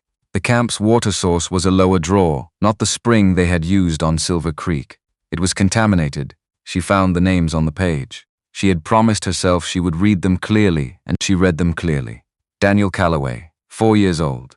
Died of typhoid fever November 2, 1875. Rebecca Calloway. Died November 14, 1875. The examining man recorded the cause as fever. She paused. It was not fever. It was what happens to a person when they have been removed from every reason they had to continue. Which is something you can do to a person without ever touching them. And which is Warren Calhoun's accounting, not Seth Calloway's. Total silence, the kind of silence a room earns. The kind that only comes when the thing being said is landing in the specific place where people who have been pretending not to know something are finally given permission to stop the pretending. Seth walked up the center aisle. He walked the same way May had pace even, nothing performed, and stopped at the front of the room below the platform and turned to face the people rather than the platform. His voice was low. It filled the room without effort. I defended myself 3 times against men who came to me armed and with purpose. I did not come down from that mountain for 3 years because I had nothing left that required me to be anywhere. My family was gone. The land was gone. and the men Calhoun sent up were not sent to bring me in. He looked at the room, at the people, not at Calhoun. They were sent to make certain I never stood in a room like this one and said what I'm saying now. A beat. Deliberate. I'm saying it now. And Warren Calhoun used the names of my wife and my son as the reason people should be afraid, while he used that fear to take their land. That is the true accounting of what has happened in this county. The silence held for another moment. Then Calhoun moved to offense because it was the only remaining option. This man has killed. That fact stands regardless of what anyone reads aloud. The reward I posted is lawful and it stands. Cole, I already told you, Dana's voice, still from the aisle, was steadier this time. I'm not doing that tonight. Calhoun looked at him. The look of a man who is recalibrating a resource he thought he controlled. You work for this county, Cole. You have an obligation. I work for this county, Dana said. Not for you, he straightened slightly. And I think there are people in this room who've been waiting to hear someone say that for a while. Several people sat down. Several more stood up. The room was in motion now. The specific motion of a collective thing rearranging its understanding of itself. And Calhoun was watching it happen with the face of a man who has felt the ground shift under a structure he built and is calculating how much of it is going to hold. The answer was becoming visible, and it was not the answer he'd spent 12 years constructing. May folded the document, put it back inside her coat, stepped down from the platform. What came after was not orderly. It was never going to be orderly. The room broke along the lines that rooms break along when a collective understanding has just been revised. People needed to test the new version against their own experience, against the things they'd noticed and set aside, against the small inconsistencies they'd explained away because explaining away was easier than what the alternative required. May heard it in fragments as she came down from the platform. Voices she recognized running through the dates, comparing them to what they remembered about when Calhoun had shown up at certain properties. A woman in the second row saying to the woman beside her that she'd always thought the timing was strange. Ben Pearson. Still on his feet, speaking to Thomas Reinhold in a low voice with the specific intensity of two men who have been holding the same information separately and are now discovering they can put it together. Calhoun had not left. May noticed that particularly. He was still in his seat, speaking to the man beside him with controlled quiet, and the fact that he hadn't left meant he was still calculating, still looking for the version of this evening where he recovered the room, which meant he was not yet finished. She was watching him across the moving crowd when Cole Dana came to her. He stopped 2 feet away, badge still on. Hands at his sides in the deliberate posture of a man communicating that he's not a threat by the position of his own body. He looked like someone who had recently put something down that had been heavy. The testimony in Denver, he said, on the morning wagon 4 days ago, already received and logged, if the timing held. He looked at the floor briefly. I have a log, he said, my official log. Events I observed and recorded over the past 14 months. Things I wrote down and then, he stopped. Things I wrote down and let sit. She looked at him steadily. Because acting on them wasn't safe. Because acting on them wasn't, he stopped again. Tried a different entry. I've been keeping those records because I knew, somewhere in the back of it, that the day was going to come when they'd matter. I told myself it was professional diligence. His jaw worked. It wasn't entirely that. What else was it? Insurance, he said, flat, honest. Insurance against the day Calhoun decided I'd become more expensive than useful. He raised his eyes to hers. And because some part of me that I mostly managed to ignore knew that what I was participating in was, he didn't finish the sentence. He didn't need to. I'd like to give that log to whoever comes from Denver, along with 3 separate records of payments I received from Calhoun's land office, which I also kept. May held his gaze for a long moment. He was not a good man who had been corrupted. He was a man who had made a calculation a long time ago and had been living inside that calculation ever since. And tonight the calculation had finally stopped being viable. That was different from redemption. But it produced something practically useful, which was what the situation required. Keep them safe between now and when the marshal's office responds to the Denver filing, she said. Don't let anything happen to them. He nodded, once, and walked back toward the entrance. Agnes found May beside the east wall. She had the expression of someone who has just set down something they've been carrying for a long time and is still feeling the phantom weight of it. He's going to work the room tonight, she said quietly. He'll call in what he's owed. There are people here who owe him money, people who've benefited from his goodwill, people who are frightened of what happens if his version of this recovers. She glanced toward where Calhoun was still seated, still working his quiet calculation. Don't assume tonight is the resolution. I don't, May said. Good, Agnes looked at her hands, then back at May. You read their names clearly. May held that for a moment. Yes, Daniel and Rebecca. Agnes said the names the way she said most things quietly, but with something underneath that didn't move. I heard Calhoun talk about the 1875 removal once. He was pleased with himself about it. He used the word nuisance. Her jaw tightened for the first time May had seen it tighten. I have thought about that word for 3 years. I'm glad their names are now in a document that exists in Denver. Seth came to stand beside May. Not close. The distance of someone who understood the room was still in motion, and this was not the moment to make anything about the two of them. He looked at what was left of the evening, Calhoun still working his quiet counter-moves, people talking in clusters, Dana at the entrance doing something complicated with his conscience, and he said nothing, which was also something. May looked at the room. Calhoun was still there, still calculating. Still the man who had been running this county for 12 years and had not yet accepted that the machinery of it had broken. She was not naive about what that meant for the days ahead, but the document was in Denver. The witnesses had spoken in front of 200 people. Dana had said 7 words in a room full of people who would remember them. And those 3 things, taken together, had changed the shape of something that could not be fully changed back. That was enough for tonight. Tonight, that was enough. What Calhoun did in the following days was exactly what Agnes had predicted, and Agnes had predicted accurately, because 15 years of invisibility was 15 years of watching how a man operated when he thought no one was tallying. He visited 4 families that first evening after the town hall had emptied, sat in parlors with the ease of a man who had sat in those parlors before, and made himself comfortable there, and reminded people of what he was owed and what the process of collecting it might look like if relationships became complicated. 2 of those families had stood up during the meeting. One of them stood again the following morning when his man came by the standing, having become, overnight, less frightening than the alternative. One did not, which was the cost of the arithmetic being different for people with different margins. He put it about through 3 separate intermediaries that May had manufactured her case from personal grievance, that the Briggs family debt was the source of it, that a girl with nothing to lose was a girl with nothing to lose and therefore nothing credible to offer. This landed with some people and didn't land with others. And the line between those groups turned out to correspond fairly closely to the line between people who had personally dealt with Calhoun and people who had only heard about him from people who had. On Friday morning, 2 days after the town hall, Henry Briggs appeared at Ruth's back door. May saw him from the kitchen window before he knocked. He stood outside the door for a full minute first with his hat in his hands and the posture of a man preparing himself for something he'd been putting off. He looked older than he had 10 days ago.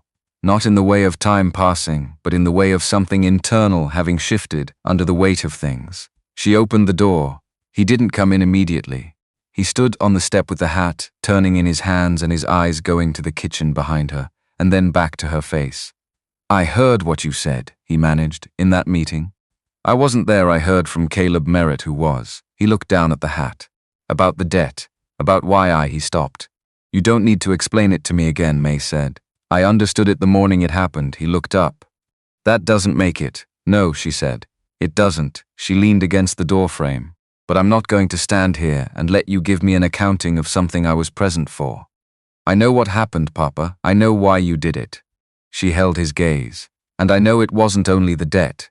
It was 12 years of being afraid of him. And one morning the fear got larger than everything else. Including me. A pause. That's the truth of it, and both of us already know it, so you don't have to say it and I don't have to hear it. Henry's jaw worked. His eyes had gone red at the rims again, and this time she didn't wonder about the cause. Your mother is asking for you. Since that morning she hasn't. He couldn't organize the sentence. She's not herself. May was quiet for a moment. She looked past him at the cold morning, at the yard behind Ruth's house, where the frost was still on the dead grass. She thought about her grandmother's thimble in her coat pocket, which she had been carrying every day since she left that house, which was the only thing she'd asked for and the only thing that had come with her unasked. "I'll come by," she said. "Not today. In a day or two," he nodded. Turned the hat over once more in his hands. "May, go home, Papa." She said it without heat, without the anger she'd expected to find still sitting there.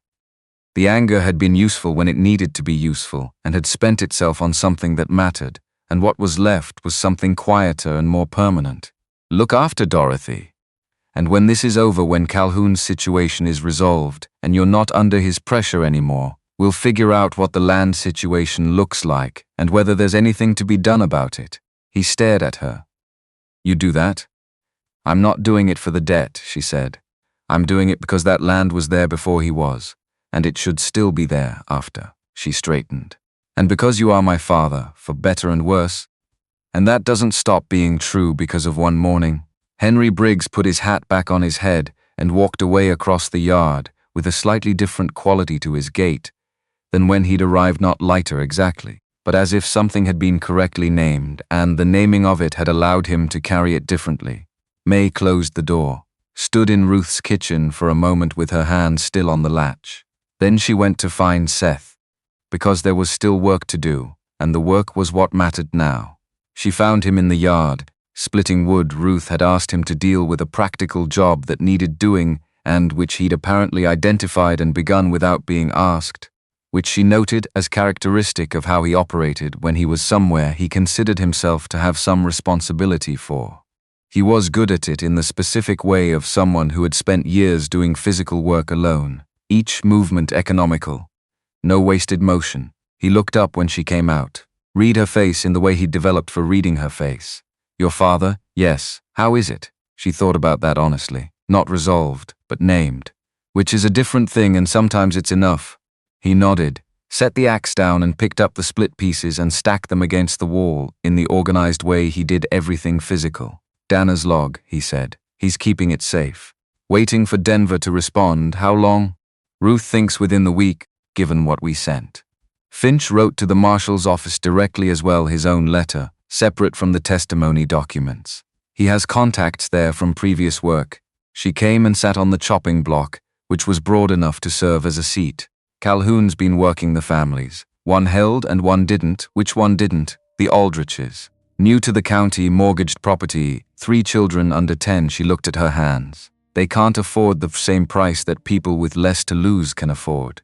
That's not cowardice, that's arithmetic. Seth sat on the woodpile across from her. "What does it mean for the case?" "Finch says we don't need the Aldriches. What we have from Agnes and Thomas Reinhold is direct observation. What we have from Dana is official records and payment receipts." She met his eyes. "It's enough. It was enough in the document we sent to Denver. Calhoun working the families is him trying to erode the public pressure, not the legal substance." He was quiet for a moment, looking at the yard, at the frost that hadn't lifted yet even though it was past mid-morning. "And you," he said. "After this, when it's resolved, whatever resolved looks like, I've been thinking about that, and..." She looked at him directly.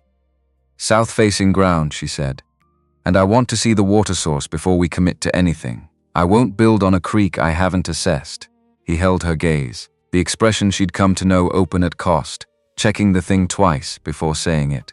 "The creek runs clean," he said. "I've been watching it from the ridge for 2 seasons.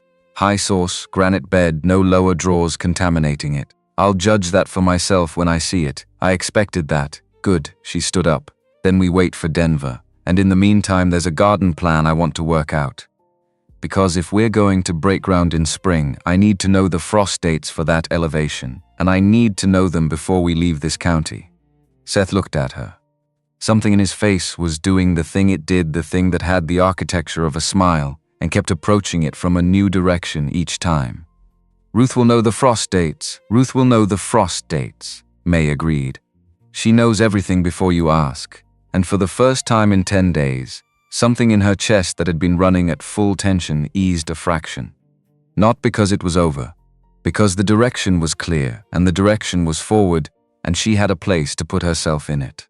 U.S. Marshal Frank Aldridge arrived in Red Rock Flats on a Thursday 6 days after the town hall meeting, which was faster than May had allowed herself to expect. Not a deputy, not a letter, the marshal himself, which communicated something specific about what the Denver office had concluded from Finch's documentation. He came in on the morning coach with 2 deputies and a leather satchel that had the weight of a great deal of paperwork in it, and he checked into the boarding house and began his interviews before noon.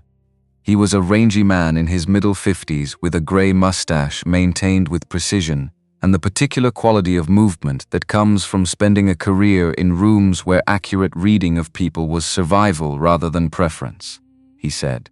Little that wasn't a question. He wrote down the answers to his questions with the focused efficiency of someone who had done this many times and understood that the time for conclusions came after the evidence was complete and not before.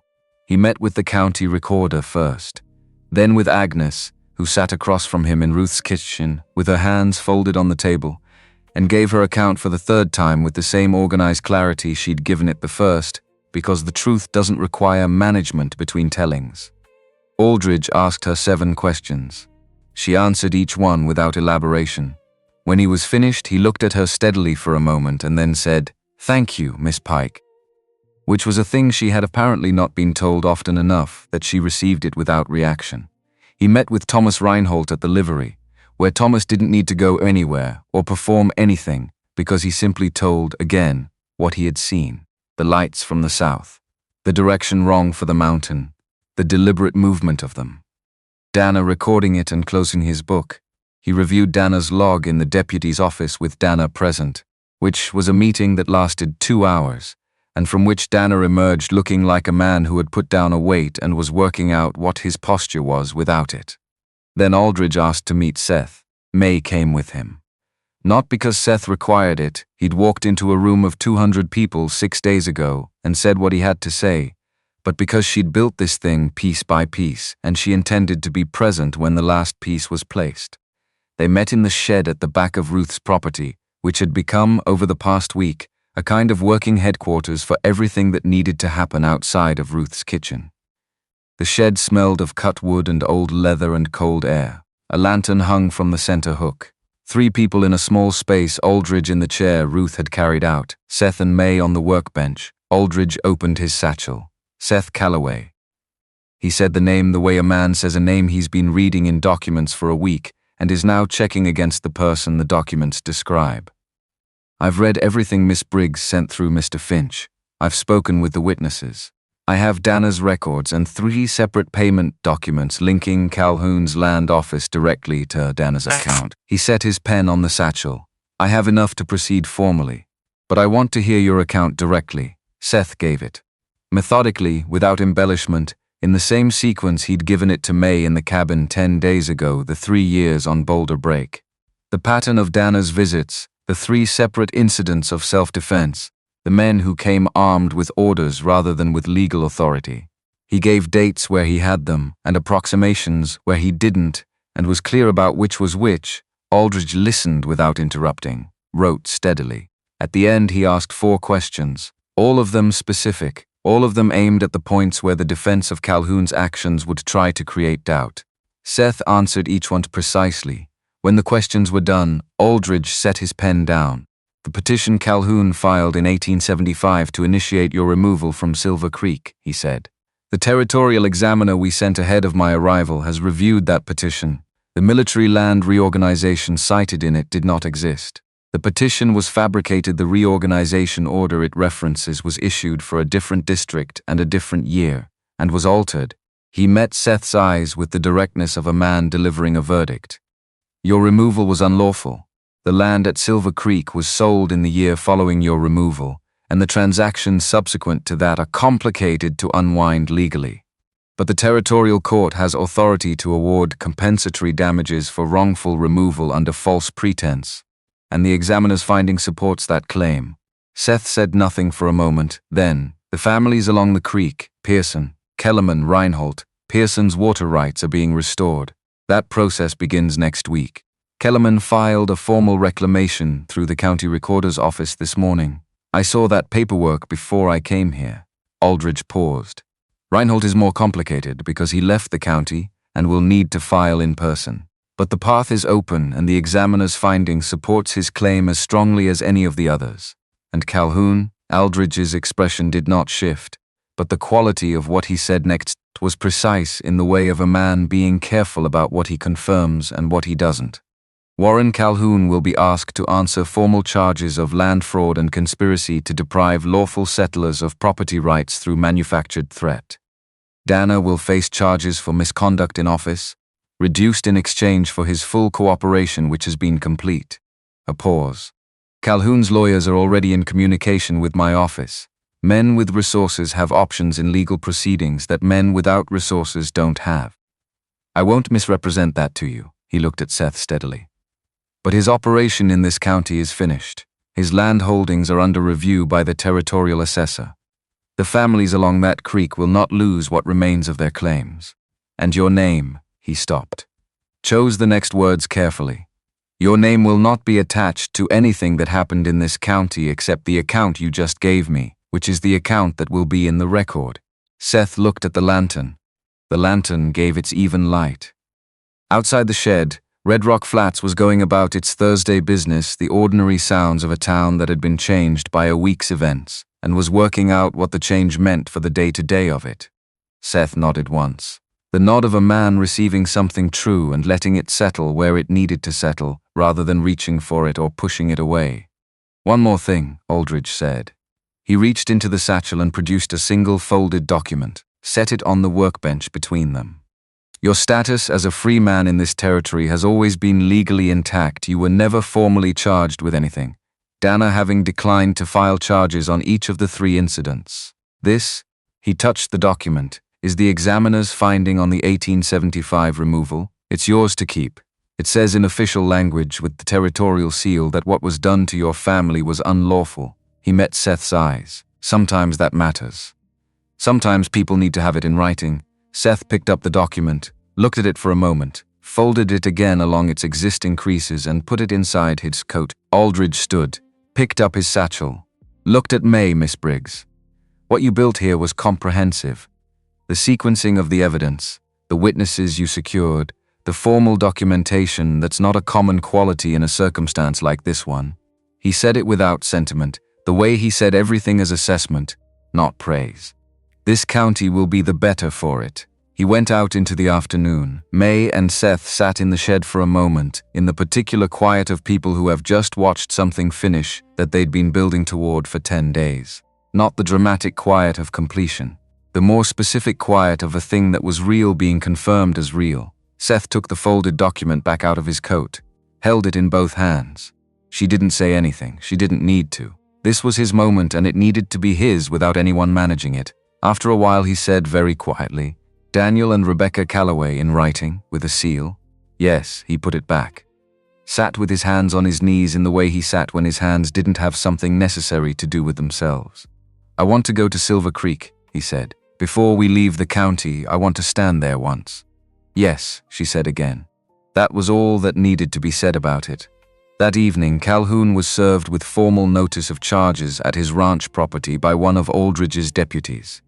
The deputy reported that Calhoun received the documents without visible response, which people who knew Calhoun said was characteristic, and which people who knew what the documents contained understood was not the same thing as the absence of response. By the following morning, word had moved through Red Rock Flats the way word always moved in a small town, faster than anyone planned and reaching everyone before noon. And the particular shape of the word this time was different from the shape it had taken for 12 years, because this time it was not Calhoun's word. It was the territorial examiner's. It was the U.S. Marshals. It was Dana's records and Agnes Pike's sworn testimony, and Thomas Reinhold standing in a room and saying what his brother had seen. And it was May Briggs on a platform with a document, reading names clearly. They walked to Silver Creek the next morning. Cold, clear, the mountains showing their full scale in the winter light. The creek was partly iced at the edges, where the current slowed dark water moving under a skin of frost, granite bed visible through it in the clear places. The grass on the bank was winter flat, but the soil beneath, when May pressed her boot into it, was deep and dark and gave in the way of ground that has been fed by clean water for longer than anyone has been counting. She stood beside Seth at the creek's edge and he was quiet for a long time, and she let him be quiet because this required it. He took the wooden horse from his coat pocket, set it on the flat rock at the water's edge. 4 legs planted on the granite, neck lifted, facing the current. She looked at it there on the stone, the rough work of it. The way the firelight in the mine had moved across it and made it look like something about to run, and the way it looked now in the open winter light, still, but present. Left somewhere specific on purpose. He didn't pick it up again. He left it on the stone. She understood that. This was the right place for it, not the mine. Here, where the water was clean and the light was clear, and Daniel would have been standing at this bank thinking of names. He would have called the creek something, Seth said. He would have decided it had a name and told everyone what it was and expected them to use it. What would he have named it? Seth looked at the water for a long moment. Something that sounded important. He was for important sounding was the primary criterion. The corner of his mouth moved in that way it had. Swift, probably, or Arrow. He liked the sound of Arrow. Arrow Creek, May said. He would have announced it at supper. As a fact, the creek is called Arrow Creek, and that is settled. Seth's voice had the specific quality of someone speaking about something that hurts, and is also, irreducibly, something they love. Both of those at once, as he'd said, and neither one cancelling out the other. She stood beside him and didn't say anything for a while. The water moved. The horse on the stone faced it.